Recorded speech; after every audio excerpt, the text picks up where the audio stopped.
because this is a perfect analogy for what we're going to be talking about today. The vast majority of us in this room, very smart people in this room, were not as effective as we could have been in this activity. We didn't get it right.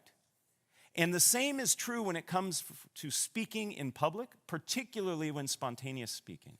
It's little things that make a big difference in being effective. So today we're going to talk about little things in terms of your approach, your attitude, your practice that can change how you feel when you speak in public. And we're going to be talking primarily about one type of public speaking. Not the type that you plan for in advance, the type that you actually spend time thinking about, you might even create slides for. These are the keynotes, the conference presentation, the formal toasts. That's not what we're talking about today. We're talking about spontaneous speaking. When you're in a situation that you're asked to speak off the cuff and in the moment.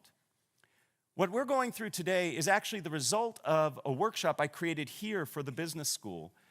Several years ago, a survey was taken among the students, and they said, what are things we could do to help make you more successful here? And at the top of that list was this notion of responding to cold calls. Does everybody know what a cold call is? It's where the mean professor like me looks at some student and says, "What do you think?" And there was a lot of panic and a lot of silence. So as a result of that, this workshop was created, and a vast majority of first-year students here at the GSB go through this workshop. So I'm going to walk you through sort of a hybrid version of what they do. The reality is that spontaneous speaking is actually more prevalent than planned speaking.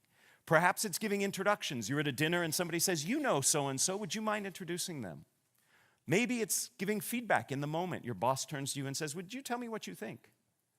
It could be a surprise toast. Or finally, it could be during the Q&A session.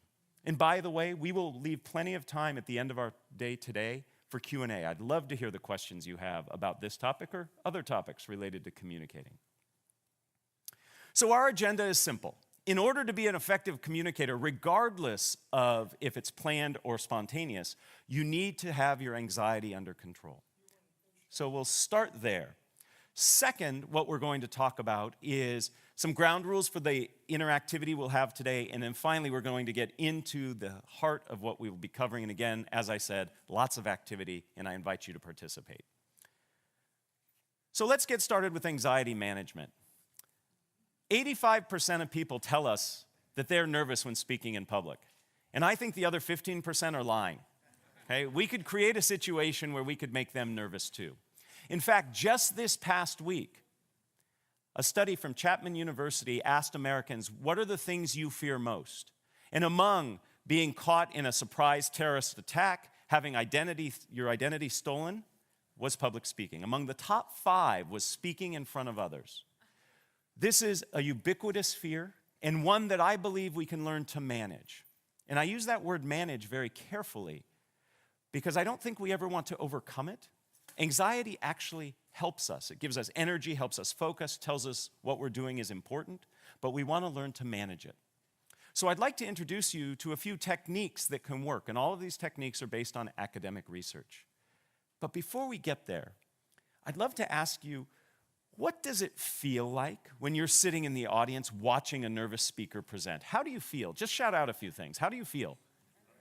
Uncomfortable. I heard many of you going, yes, uncomfortable. It feels very awkward, doesn't it?